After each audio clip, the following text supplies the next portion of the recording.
watching DD India Live, India's voice to the world. I'm Lipakshi Khurana, coming up in the next 30 minutes. India's Parliament adjourned to Sine Die criminal law bills, the Press and Registration of Periodicals Bill and the Telecommunications Bill 2023, among others, passed. Israeli Prime Minister Benjamin Netanyahu says fighting will not stop until victory. UNSC vote on urgent humanitarian pauses in Gaza further delayed till Friday. Day of mourning declared in Czech Republic after gunman kills 15 in unprecedented attack at Prague University.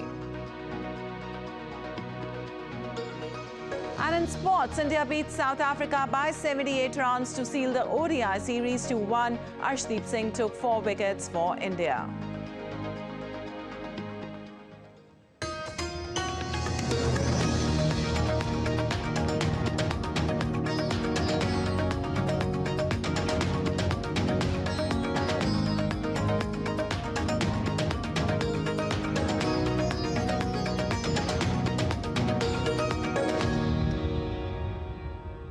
And on to details now. In a historic decision, the Loksabha on Thursday passed the Press and Registration of Periodicals Bill 2023, repealing a colonial-era law dating back to 1867.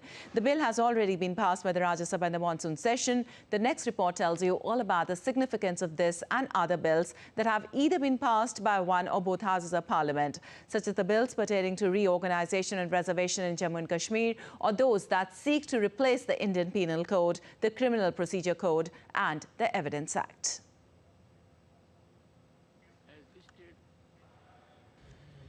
Disruptions in proceedings both were a part of the winter session of the Indian Parliament. 12 bills were passed by both the houses.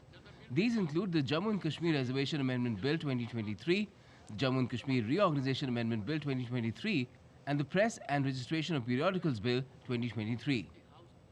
The Jammu and Kashmir Reservation Amendment Bill 2023 amends the Jammu and Kashmir Reservation Act of 2004. It provides for reservation in jobs and admission in professional institutions for SCs, STs and others. The Jammu and Kashmir Reorganization Amendment Bill 2023 amends the Jammu and Kashmir Reorganization Act of 2019. This legislation provides for the reorganization of Jammu and Kashmir into union territories of Jammu and Kashmir and Ladakh. It increases the number of J&K Assembly seats to 90. It reserves 7 seats for SCs and 9 for STs. The Lieutenant Governor may nominate up to 2 members from Kashmiri migrant community, one of whom must be a woman. The Lieutenant Governor may also nominate 1 member representing displaced persons from Pakistan-occupied Jammu and Kashmir.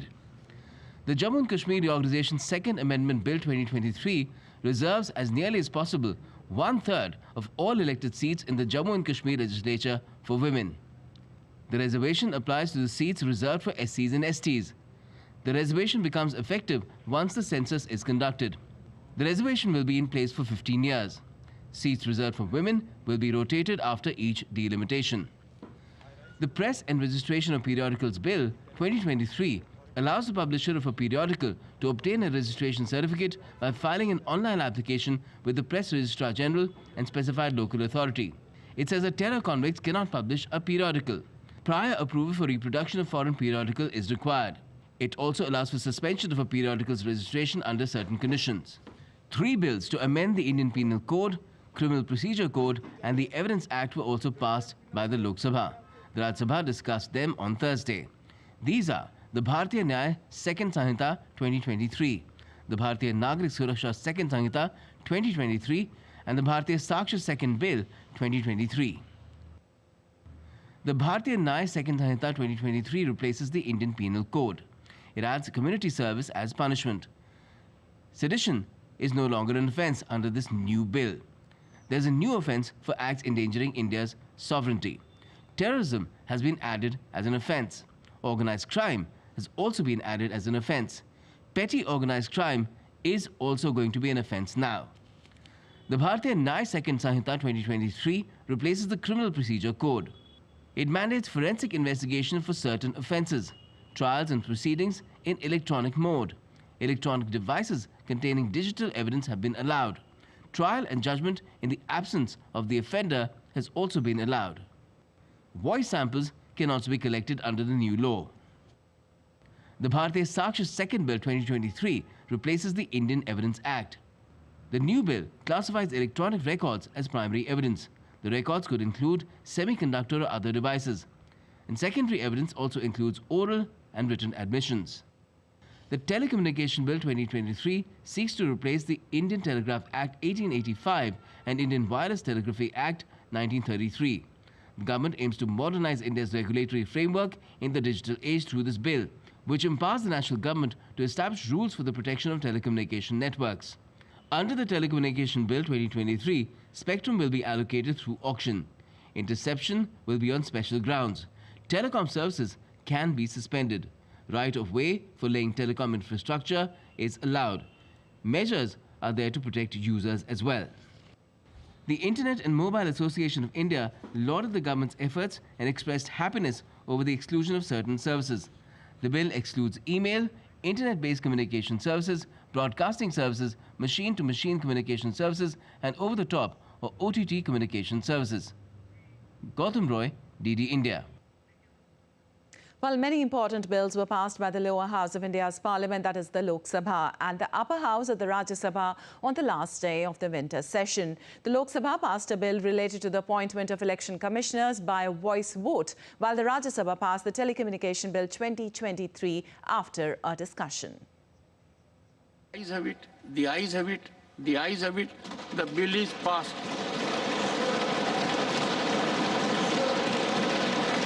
In the upper house of the Indian Parliament, or the Rajya Sabha, India's Home Minister Amit Shah moved the 3 revised criminal laws for consideration and passing.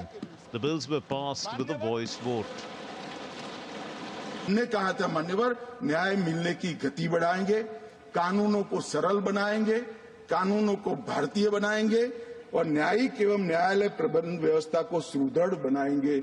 ये मैं जो पढ़ रहा हूं हमारे संकल्प पत्र का हिस्सा है। उस वक्त मैं ही पार्टी का अध्यक्ष था मान्यवर, और आज हम इसको पूरा करने का काम इस महान सदन के माध्यम। Earlier, the Telecom Bill 2023 was passed after discussion in the upper house Rajya Sabha. The new law will replace the Indian Telegraph Act 1885 and the Indian Wireless Telegraphy Act 1933. In the new law, a policy has been made regarding auction and allocation of spectrum. The licensing process for telecom companies has been simplified, and special attention has been paid to the interests of the consumer. Right of way approval अपने आप में बहुत बड़ी एक समस्या थी, जिसके लिए जिस तरह से प्रधानमंत्री जी ने रिफॉर्म्स किए, उन रिफॉर्म्स के कारण आज 85% टावर के अप्रूवल्स इंस्टेंटेनियस होते हैं।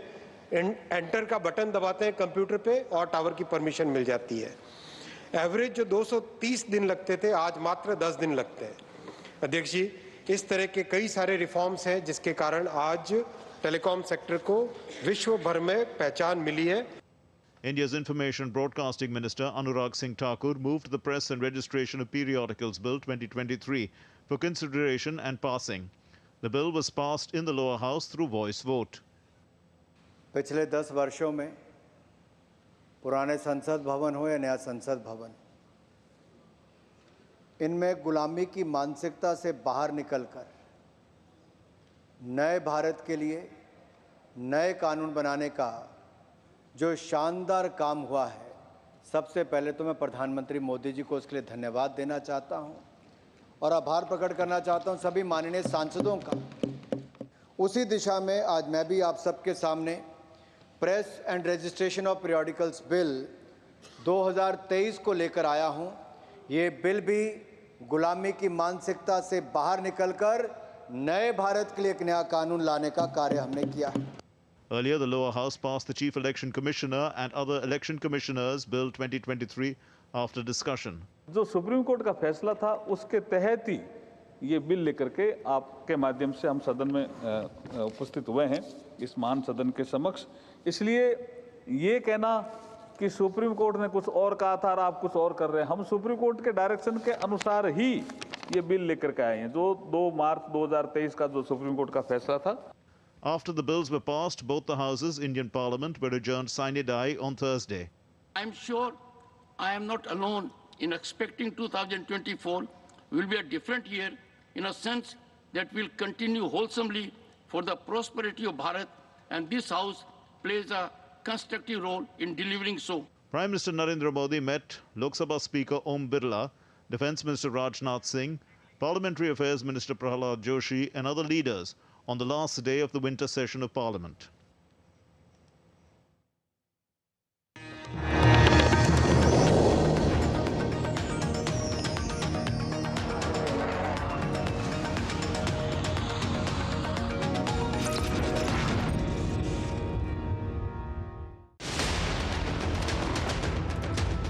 China and the Philippines have had multiple face-offs in South China Sea. So what is the whole dispute about? Is China a sea bully? I connect the dots to get you the true picture. Watch Connecting the Dots every Friday at 8 p.m. IST on DD India.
Always welcoming.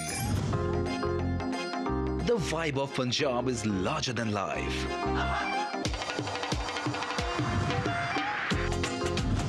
Warm up to grandeur that's beyond compare.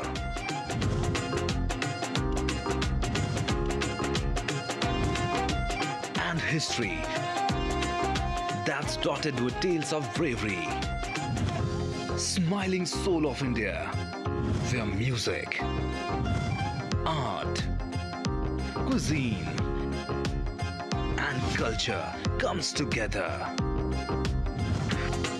to create an unforgettable impression. Punjab is all set to win your hearts with its unique and colorful extravaganza.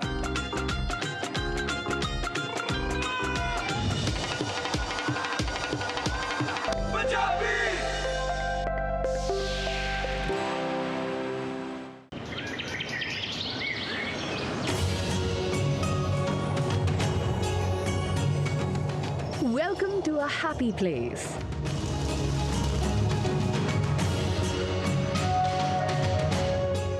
To nature's warm embrace.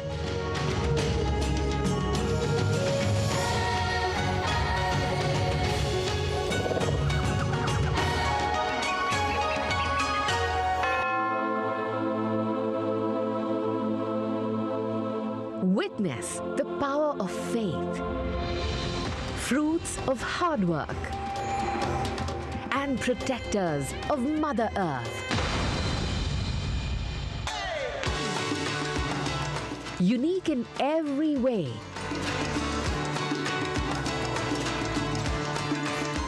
Discover something new every day. A small state with big ambitions. And a bigger heart.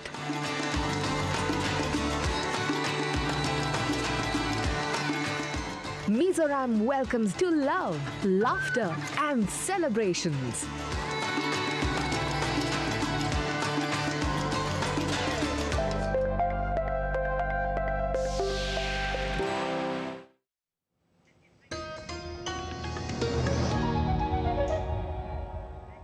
Welcome back. You're watching DD India Live, and moving on. Israeli Prime Minister Benjamin Netanyahu on Thursday said that Israel's military operation in Gaza will not stop until it achieves its goal. Netanyahu said Israeli forces would fight until Hamas was destroyed and all remaining hostages taken by Hamas terrorists on October 7th were released. We are fighting until victory. We'll not stop the war until we achieve all its goals, destroying Hamas and releasing all our hostages. What I suggest for Hamas is very simple: surrender or die. They will not have any other choice. And after we destroy Hamas, I will do everything in my power to ensure that Gaza does not pose a threat to Israel. And Israel's chief military spokesperson has meanwhile said that the military continue to deepen their ground incursion in northern and southern Gaza. Rear Admiral Daniel Hagari said an increased number of forces were deployed in eastern Khan Yunis, where fighting was focused on forcing terrorists out of underground tunnels. We increased the number of combatants in eastern Khan Yunis, and we are operating there with determination with 5 infantry units and broad engineering forces with a focus on underground fighting to remove the terrorists, to wait for them above ground and fight them when they come out, and to get Hamas out of this territory. Well, over 20 countries have agreed to participate in the new US-led coalition safeguarding commercial traffic in the Red Sea from attacks by Yemen's Houthi movement. However, most of the countries who have signed up have declined to be publicly named, that in view of political sensitivities of the operation as regional tensions soar. The United States launched Operation Prosperity Guardian 2 days ago to carry out joint patrols in Red Sea waters near Yemen. The crisis in the Red Sea has grown out of the war between Israel and Gaza's ruling Palestinian Islamist group Hamas. Meanwhile, shipping operations are currently being compromised by the need to avoid the Suez Canal due to the risk of attacks in the Red Sea and restrictions on the Panama Canal following drought. The Panama Canal Authority has, however, said that it has not seen a notable traffic increase due to the situation in the Red Sea, where attacks by Yemen's Houthi group are forcing vessels to divert or switch their transponders off. The hostilities have put a chokehold on ship passages through the Suez Canal, which handles about 12% of worldwide trade. And mass shooting at a Prague university on Thursday left 15 people dead, including the gunman, while several others injured in the unprecedented incident. DD India's Ross Cullen reports from Paris. Well, armed police were deployed to the area in and around the famous Charles University in downtown Prague. It's one of the oldest universities in the world, and just a short walk from the landmark Charles Bridge in the centre of the Czech capital. There were videos purportedly showing the gunman dressed in all black and aiming a weapon over the side of a balcony, police confirming that he had been eliminated, in their words, but not before those confirmed fatalities. Other videos showing students sheltering high up on the side of a building on a narrow ledge just underneath a balcony. And there was an email circulated to staff and students at the university, which was seen by the Reuters news agency, urging everyone to shelter in place, stay in your rooms and offices, lock the doors, place furniture in front of the doors, and turn the lights off. Other footage showing hundreds of people fleeing the university and thousands running away in the centre of the Czech capital. This is a very busy time of year for Prague, which has lots of festive markets, which are very popular, and that shooting coming just 4 days before Christmas. In Paris, Ross Cullen reporting for DD India. Also, the Czech Republic has declared a day of mourning across the Central European country for December 23rd to remember the victims of Prague University shooting on Thursday. The government declared a day of mourning across the Central European country for December 23rd after a special cabinet meeting with President Peter Pavel. We're also asking all citizens of the Czech Republic on December 23rd, the day of national mourning, at 12 noon to pay respect to the victims by holding 1 minute of silence. We have also asked the local officials to facilitate the appropriate steps to commemorate this day of national mourning. We have also asked people to ring the bell at 12 noon across the entire Czech Republic so that through all these actions we could pay respect to the victims. And the death toll from fire and blast at an oil terminal in Guinea has increased to 23 from 13 earlier, while the number of injured has gone up to 241 from 178, according to a government statement on Thursday. According to the statement, 10 remains were still to be identified, with incoming reports of several missing people. The blast at the West African nation's main oil terminal that handles its fuel imports sparked fears of shortages. The government also mentioned that gasoline distribution was ongoing across the country. And a Norwegian cruise ship, MS Maud, suffered a power outage while sailing in North Sea, causing navigation failure on Thursday. This happened after a rogue wave shattered windows on the bridge while it sailed in the North Sea. Danish authorities informed that all 266 passengers and 131 crew members were safe and the situation is under control. According to a spokesperson from the Danish Joint Rescue Coordination Center, the vessel was being towed manually to a Danish port around 22:30 GMT. The Danish Joint Rescue Coordination Center is responsible for coordinating search and rescue operations. And moving on, a mass Russian drone attack hit different districts of Kyiv on Thursday night, with Mayor Vitaly Klitschko and other officials reporting strikes on widely separated residential districts. It was the 6th drone attack on the capital this month. At least 2 people were injured. Klitschko said a drone had hit a block of flats in the Solomyansky district in the center of Ukrainian capital, triggering a fire. Head of Kyiv's military administration, Sertlii Popko, reported fragments from a downed drone had struck an apartment building in Holosivki district, south of the city center. Pictures posted by the Kyiv military administration showed smashed windows and heavy damage to the apartments. And Ukrainian President Volodymyr Zelensky said on Thursday that Ukraine was receiving signals that Russia's military planning and activity were slowing. In his nightly video address, Zelensky said that this was noted in a report issued by the HAR Military Intelligence Directorate. Today there was a separate report from the HUR Military Intelligence Directorate. The enemy's plans, the work of the Russian defense. There are signals indicating a slowdown. We will continue to support their slowdown. And a man, Glyn Simons, has been released from prison in Oklahoma, serving nearly half a century despite being innocent of murder. He's now fighting for compensation with his lawyers, who predict it may take years for him to receive a payout. DD India correspondent Caroline Malone has more. Well, this case is of a person in the US who spent the longest time in jail only to be found innocent. 71-year-old Glyn Simmons was just released in July of this year, and a judge has just found him to be innocent of murder.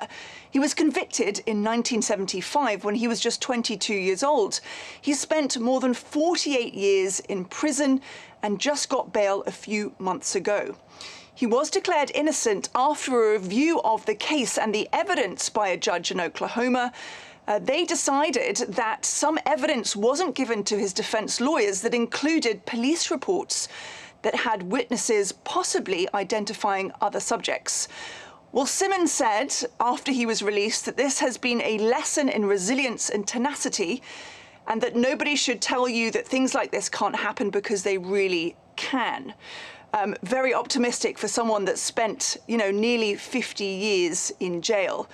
He is potentially lined up for compensation, although his lawyers say it could take years and there could be a possible federal lawsuit.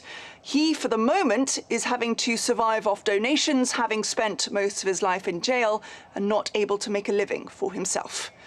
Caroline Malone in Washington for DD India. And oil prices, which rallied earlier in the week due to concerns about shipping disruption in the Red Sea, fell after Angola announced it is leaving the Organization of the Petroleum Exporting Countries. Angolan oil minister said the country's membership in OPEC was not serving its interest. The Saudi-led producer group in recent months has been rallying support to deepen output cuts and boost oil prices. Angola produces around 1.1 million barrels per day, compared with 28 million BPD for the whole group. The country's exit raises questions about the cohesion and direction of OPEC, even though it is one of the smallest producers, and its departure may have a limited impact on global supplies. Well, U.S. stocks closed higher on Thursday, winning back much of the previous day's losses. Economic data fueled optimism that the Federal Reserve would ease monetary policy and revived investor risk appetite. All three major U.S. stock posted gains as chips surged, led by Micron Technology after its better-than-expected quarterly forecast, putting the tech-heavy Nasdaq out front. The rally gained momentum as the session drew to a close. The Dow Jones Industrial Average rose 0.87%, the S&P 500 gained 1.03%, and the Nasdaq Composite added 1.26%. And moving on, Argentina's President Javier Milei signed a decree outlining economic reforms, including an end to limits on exports, plus measures to loosen regulations on Thursday, which angered Argentines who were unimpressed by the move and feared it would hurt the least well-off, while others said they would wait until they had been the effects of the new policies. The reforms also include plans to privatize state-owned companies. The Latin American country has been reeling with extreme poverty pegged at 40% and inflation rate approaching 150%. Since his inauguration of December 10th, Milei has pledged a shock therapy for the economy, including deep spending cuts in a bid to tame triple-digit inflation.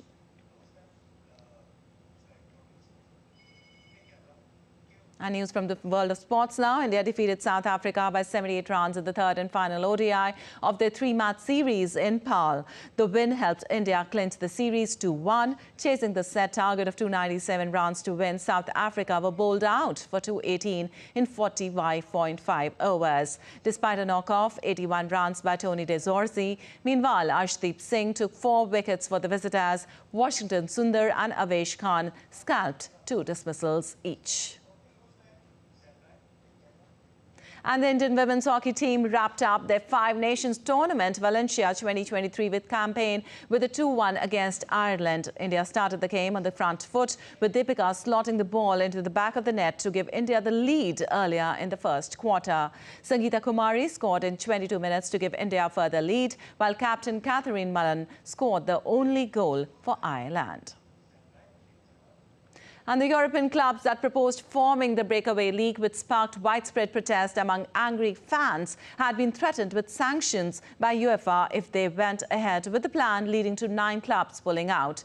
A ruling from the European Court of Justice in Luxembourg stated world and European governing bodies, FIFA and UEFA, had abused a dominant position by threatening the Super League clubs and their players with sanctions and exclusion from major competitions. The European Court also said that the rules that demand prior approval for inter-club football projects were unlawful. The court called FIFA and UEFA's rules relating to the exploitation of media rights harmful to clubs, media companies and fans. Within hours, a new European Super League proposal had also been released.